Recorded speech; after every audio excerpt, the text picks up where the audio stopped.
Olá, bem-vindos todos e todas a um canal onde você encontra mais saúde interna do que imagina existir. Hoje eu quero trazer um assunto que foi bastante tratado nesse período de pandemia, que são os possíveis divórcios, e onde muitos casais tiveram bastante dificuldade com esse excesso de familiaridade. Como é que fica essa situação à medida que você está tão exposto tanto tempo a olhar tão diretamente para o seu marido, esposa, enfim. Então, a mandala que a gente vai ver hoje foi feita por uma paciente, ela tem 48 anos, está no segundo casamento há 10 anos já. Trazia um desconforto ou outro com essa questão antes da pandemia, mas pós-pandemia foi um assunto recorrente na terapia. Acho bem importante trazer também que é alguém que tem um processo de autorreflexão e uma observação bem específica assim, sobre si mesma, e acho que é um fator relevante. Então, ela trouxe essa mandala, acho que na quarta ou quinta sessão, onde ela repetia com muita frequência: tá chato, meu casamento tá chato, é um tédio, eu não tô aguentando e acho que realmente não vai ter outro jeito. Então, ela fez essa mandala. Primeira coisa que a gente faz, assim que uma pessoa termina de desenhar, ela simplesmente olha, nada além.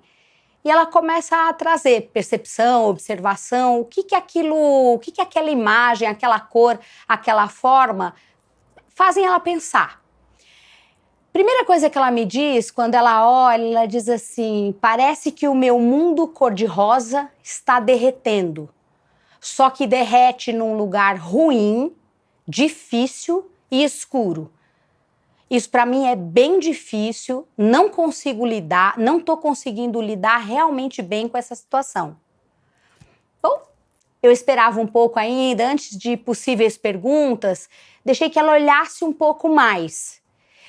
Ela continuou dizendo assim: essa parte que eu vou chamar de baixo, ela parece como uma água para mim, como se refletisse mesmo, sem a escolha, mas ainda assim é um reflexo só do que é sombrio.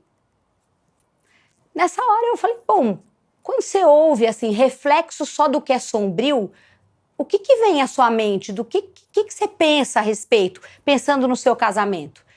Falou: olha, Miriam, a primeira coisa que vem é que a gente tem um estilo de vida e a gente foi realmente afetado por esse momento. Tem pessoas que já têm um outro jeito de viver e são menos. Não foi o nosso caso. Então, a gente viaja muito, a gente sai muito, a gente recebe pessoas, a gente vai jantar fora. Então, a gente tem uma dinâmica que é de fato o que faz a diferença. Então, eu olho para ele no mundo social, é um cara que para mim é bonito, charmoso, tem um monte de olhares, e isso me motiva, é uma coisa que faz diferença para mim, e vice-versa. Tá olhando para ele em casa o tempo inteiro, ele, só ele não tá no ambiente social, eu não tô no ambiente social. Assim, primeiro que ele é muito chato. Segundo que para mim fica uma coisa assim... Eu começo a refletir, se essa circunstância de ter que estar com o homem o tempo inteiro em casa permanecer, será que esse é o cara que eu realmente quero estar? Será que algo em mim se move na direção dele? E eu não sei, eu realmente não sei. Nesse momento ela vai falando e ela olha para a mandala de novo e ela fala assim: olha essas florzinhas cor-de-rosa. Imagina se tiver o tempo inteiro florzinhas cor-de-rosa pelo chão e é só isso que você vê. Não é muito chato? Bom, ela continua olhando para a mandala e diz: também tá difícil para mim. Não acho que reflete só ele. Eu também tenho visto aspectos da minha vida que não é que eu não olho, mas eu não penso muito nisso. Então, eu sou bastante individualista, eu percebo que em casa onde não tem plateia, eu sou quieta, eu sou mais fechada. E eu não lidava com isso de jeito nenhum. Então, assim, tá horrível. A gente tá cada um para um lado, tá muito chato. Em relação ao sexo, essa questão ainda desse tédio, dessa mesmice que ela relata, faz com que ela diga que absolutamente deixou de ter o desejo. Embora ela diga também que esse era um ponto extremamente importante para eles. Para além de tudo que ela fala, a gente vai olhar para a mandala. Então, a primeira coisa que a gente vê é que existe um conflito e ele é grande. Não só pela mandala estar dividida, mas especialmente pelas cores. Então, é uma mandala que ela traz 3, 4 vezes a mesma informação. Primeiro por ela estar dividida, depois por você observar nitidamente um aspecto bem claro e outro escuro.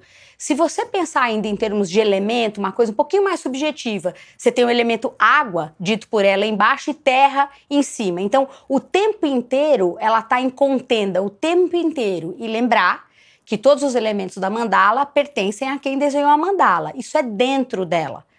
Quando você olha ainda essa parte preta, dá uma indicação, sugere que a pessoa nega, foge, ela não quer lidar muito. E isso acontece com ela, ela vai e vem. Por outro lado, o próprio azul, que está ligadinho no preto, conta que a pessoa se envolve, quer fazer acontecer, quer trabalhar a questão. Então perceba como fica ambíguo, já está dividido, a parte de baixo entre cores, novamente traz divisão, e você tem um rosinha ainda leve, que diz assim, olha, é uma questão que está à flor da pele. Quando você observa ainda a outra parte, tem uma pequena camada verde, é um verde um pouco limão, assim. Ele diz que existe uma intenção, tem uma possibilidade de... Ela quer mudar algo, mas ela não está com tanta força assim, não tem tanta intenção. Ela é baixa, vamos colocar, tem pouca vitalidade nisso. Depois você vê aquele rosinha das flores, novamente você vai ver uma ambiguidade. Indica muita ansiedade, muito vulnerável, se sente muito vulnerável. Eu evito novamente a situação, não me sinto com força o suficiente para enfrentar o desafio. E o amarelo que fica de fundo diz, eu quero enfrentar, eu quero falar, eu quero comunicar. Então, percebe o tamanho da polarização dentro dela mesma e como isso está, de fato, desafiador. A gente conversava um pouco mais, eu fiz algumas outras perguntas por conta dessa, não só polarização, dessa ambiguidade tão latente. Em dado momento, ela olha bem para a mandala e diz, o mais difícil para mim é que eu me sinto realmente traída. Bom, traída é uma palavra forte, do que a gente está falando, né? Ela diz, a gente tem um acordo, Miriam, assim, se não funcionar o acordo, acaba o casamento. Então eu falei, olha, é claro que todo casal tem um acordo, óbvio, ele sabe desse acordo, tá claro para ele também. Ela diz, olha, não é uma coisa que a gente tenha conversado, é um acordo entre a gente, mas assim, a relação vive por conta desse estilo de vida. Sem esse estilo de vida fica muito complicado. E aí a mandala começa a trazer um pouco realmente o ponto que importa. Então, primeiro, quanto que esse acordo, suposto acordo, é possível? Porque muitas vezes a gente cria acordos, né? E será que ele é viável? Que acordo será esse que, assim, bom, se alguma coisa ficar bem difícil, será que você me diverte, você me salva, você mantém a minha energia viva? Será que o outro sabe? Será que dá? Será que é realista? Será que também não é romantizar muito o casamento? Não é idealizar muito? Lembra, meu mundo cor-de-rosa está derretendo. Que mundo cor-de-rosa? Do que a gente está falando? Então, acho que ela toca questões que são sérias para ela, né? Acho que fica um convite que começa aqui. Claro, ela já faz o processo de autoinvestigação, mas independente se ela vai se separar ou não, de novo, esse também não é o ponto. O ponto é observar um pouco o que a pandemia está trazendo para ela, não é exatamente o casamento. A pandemia começa a revelar que tipo de pacto ela fez nesse casamento e se é possível sobreviver.